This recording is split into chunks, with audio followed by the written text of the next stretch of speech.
Hi, and welcome to the Window Film Magazine podcast. I'm your host, Vinnie Driscoll, and I'm really excited to have Sarah Bauder, competition coordinator for the Window Film Competition and Tint-Off, to join us today. Sarah, welcome to the show. Thank you. I'm excited to be here.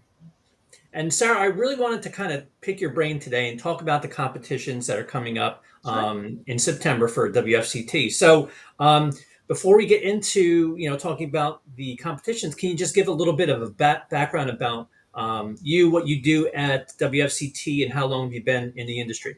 Yes. So I started in 2022. So this is my third year. It'll be my third time attending WFCT. And yeah, I'm the competition coordinator. So I handle all things from competitor registrations to judge selection, organizing the rules and regulations, organizing the score sheets, coordinating getting all the vehicles on site, getting our staff there so the competitions go seamlessly. Yeah, all the ins and outs that you don't think of when it comes to competitions. Yeah. When I first saw that your title was competition coordinator, I said, that's insane that we have this competition that's, in this 2 or 3 day window in the fall, and then we have a competition coordinator for the entire year. So there's a lot that goes into what you do. And Yeah. you told me offline, you said, from the time that it ends, you're already looking forward and working towards next year. Yeah, it's kind of funny. We joke about it, but as soon as, we finish with the closing party and awards ceremony, we're already thinking about the next year's event. Even before that, sometimes, we're already planning, looking for locations and coordinating logistics for the next show before this year's show even happens. So, Yeah. yeah, all year round. So there's a lot that goes into it, and I really wanted to talk to you as well because you've been there for. You said this is going to be your third or your fourth time. My third. This is going to be your third time. So you've been there before. You know what goes into the competitions. I have yet to be at a WFCT. I was supposed to go last year, but I just started. I broke my ankle, so there was a lot that happened last August/September. But this year will be my first. But I wanted to talk to you because obviously, you're very familiar with the competitions. You've been there before. You know what it's like to be there. So you okay with just going through each competition? I want to kind of like break down. I know there's five of them, correct? Yes, so there are five on the WFCT side. So we have automotive tint off, architectural Hmm. tint off, paint protection film, decorative film, and vehicle wraps. Vehicle wraps and vehicle wraps was new last year, correct? It was. This is its second year. We love watching that competition grow. It's always fun whenever we're evolving as the industry is evolving. So to be able to bring those new competitions as the need progresses, it's amazing to see it come to life. Awesome. So can you go through those again? The five of them. Yeah, so the automotive tint off, so that's applying window film typically Hmm. to a window, a back glass, or a windshield on a car. Architectural tint off, you're applying window film to a mock frame as you would on a storefront or Hmm. a commercial window.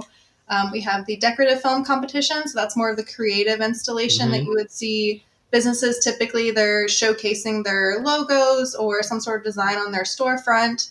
We have the paint protection film competition, so that's applying that paint protection barrier onto a vehicle, either the hood, the bumper, the Hmm. fender, anywhere on the vehicle that you desire. And then the vehicle wraps, that's typically a color change application. So they're applying Sure. the vinyl wrap to the vehicle as well.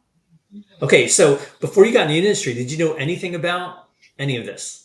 I mean, obviously, just as a pedestrian, you see window tint, but Hmm. I don't think you really take it into consideration, like how popular it is. To me, it was always like the cool people had their cars tinted. Right, And I right. didn't consider, the things about blocking UV rays and helping with skin cancer and Hmm. things like that. I didn't consider those factors.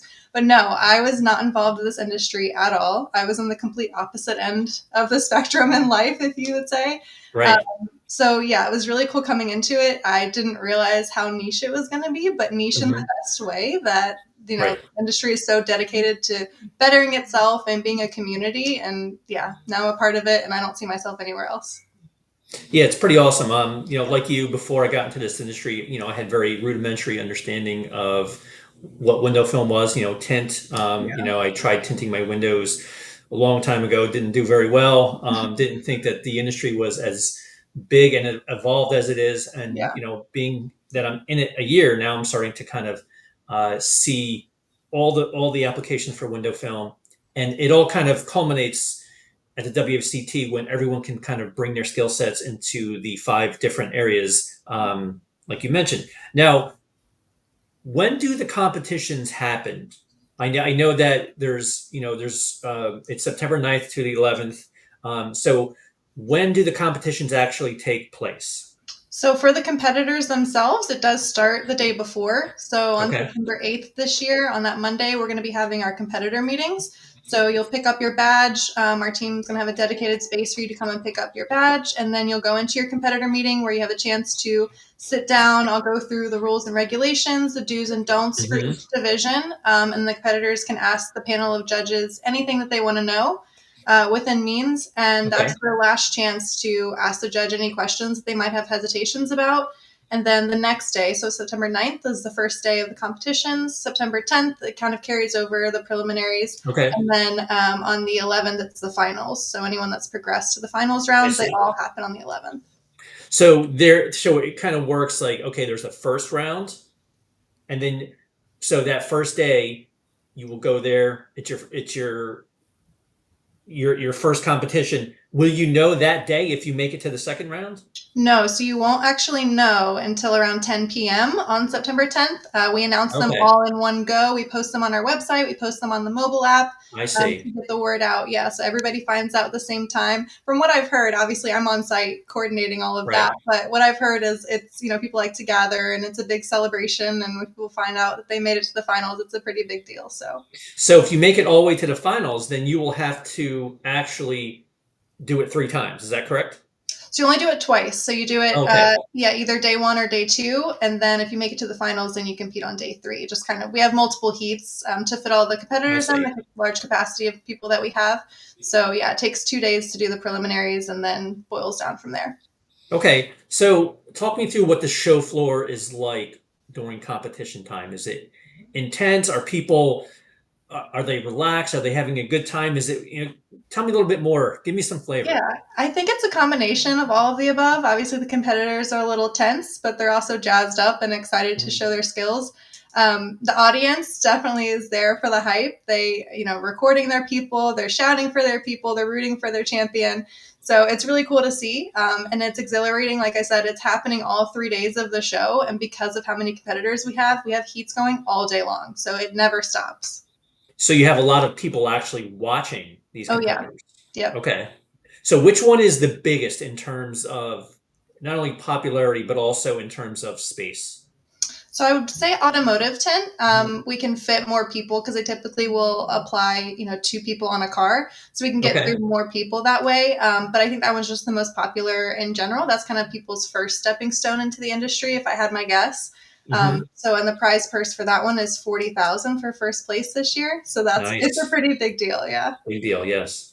Now I saw some social media that you guys have been doing for WFCT. Yeah. Are there any new rules that people should be mindful of this year? Yeah, so something we're implementing this year, just again, we have that large capacity of competitors. We want to make sure everybody has a fair chance to compete.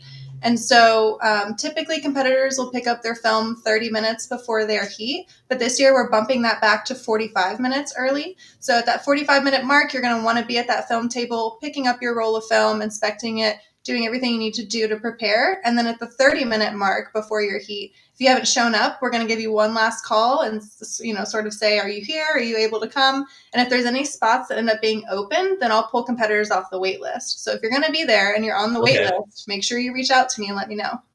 So there are wait lists then. I Yeah. didn't realize that. Okay. Yep. So that's pretty cool. Now you've been there. This will be your third time. Do you have a favorite in terms of competitions?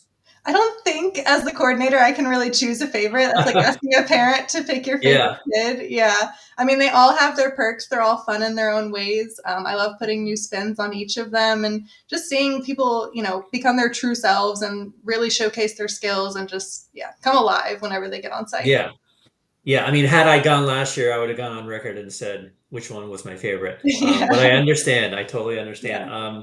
So you mentioned about getting the vehicles onto into the convention centers. Like, how much prep is there for the competition? There's a lot of prep. The cars are definitely the hardest part. Mhm. Coordinating, across the show, I would say on that side we have upwards of 30 cars. So it's Oh, just wow. finding those cars, trying to get them all to be Hmm. similar makes and models. getting them on site. Obviously, we have to follow fire marshal regulations within the building. Hmm. So there's certain requirements on our end that we have to meet the mark. And yeah, it's a lot, but it pays off in the end. How far in advance do you go out there? So I go out maybe like 5 days before. It Okay. just kind of depends on what day of the week it falls on. But yeah, I'll be out there about 5 days early this Yeah. year. So it sounds like this is, a massive show in terms of setup. You get out there, almost a full week before. Yeah. So yeah. Have you ever been to Reno? I have actually. We Okay. went out, yeah, back in February to kind of check out the venue and do our last minute logistics there. So it was a little chilly in February. I'm very excited to Hmm. go back in September because I heard it's going to be really nice. And how does Reno compare to Orlando? I've been to Orlando a bunch of times. I've never been to Reno. Yeah, I don't know if you can put the two Hmm. in comparison terms, just because the atmosphere itself is so different and there's just different appeals to each of them. Reno's a Hmm. little bit more of a small town. There's a little bit more mom and pop businesses, less chains, I would say. And Orlando Right. obviously has a large, focus on Disney and Universal and the amusement park and family oriented side of Hmm. it. So that's just my experience. Which convention center is bigger? That's a really good question. I don't know. I know our show floor is bigger. Like we always grow and grow and grow. So but I don't know logistically, how the convention centers match up to each other. Oh, and your dog decided to join the He conversation. did, yeah. He had to say hello. Just wave to your dog. What's your dog's name? Rubius. Rubius. Well, Yeah. thank you for your contributions today, Rubius. Sarah, do you want to add anything before we get started or before we end? Yeah, the only thing that I want to say is all the competitors, make sure you're reading your competitor packets. Reach out to me if you have any questions, and good luck.